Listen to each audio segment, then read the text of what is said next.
সিরাজ উদ্দৌলা ছিলেন নবাব আলীবর্দী খানের দৌহিত্র। তিনি ছোটবেলা থেকেই আলীবর্দী খানের কাছে প্রশিক্ষণ লাভ করেন এবং রাজনীতি ও সেনা বিষয়ে অভিজ্ঞতা অর্জন করেন। 1756 সালে আলীবর্দী খানের মৃত্যুর পর সিরাজ নবাব হন।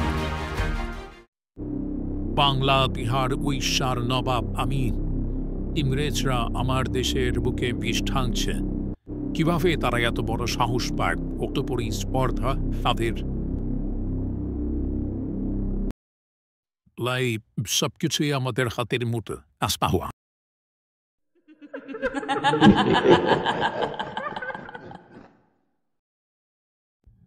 এই আল্লাহ, তুমি আমাকে সাহায্য করো, আমাকে পথ দেখাও।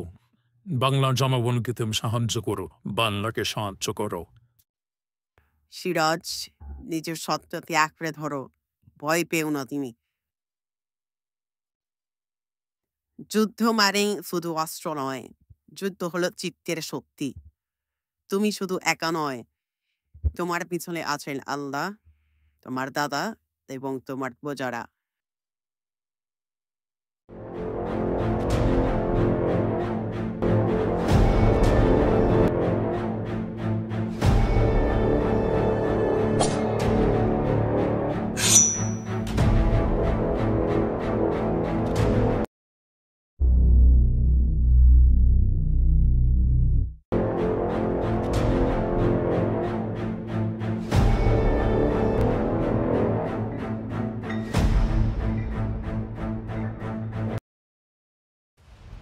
যুদ্ধ আজ শুধু আমার একার নয়, এই মাটির, এই দেশের যারা শক্তের পক্ষে, তারা আমার পাশে থাকো।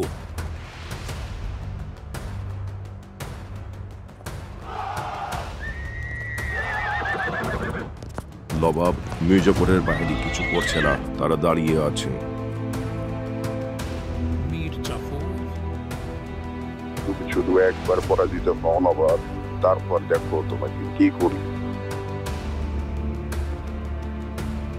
বিশ্বাসঘাতকতা।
হে আমার বাংলার প্রজাগণ, আজ আমি তোমাদের সামনে বন্দী হয়ে দাঁড়িয়ে আছি, কিন্তু আমার মন আর আত্মা এখনো মুক্ত।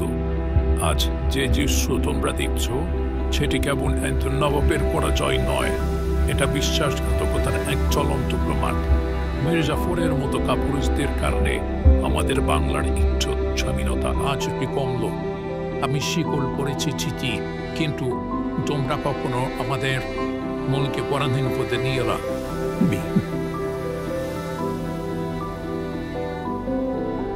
ক্ষমা করো নবাব সিরাজ, ইতিহাস তো বিজয়ীদেরই লেখা হয়।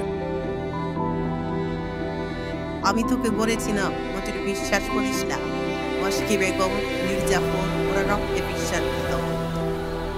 বা যদি আমি বেঁচে না থাকি, কিছু দোয়া করো যেন বাংলার মাটি একদিন সব সত্য জানতে পারে। ইতিহাসের হাত অনেক লম্বা, একদিন এই নামই হবে তোমার অভিশাপ মির্জাফর।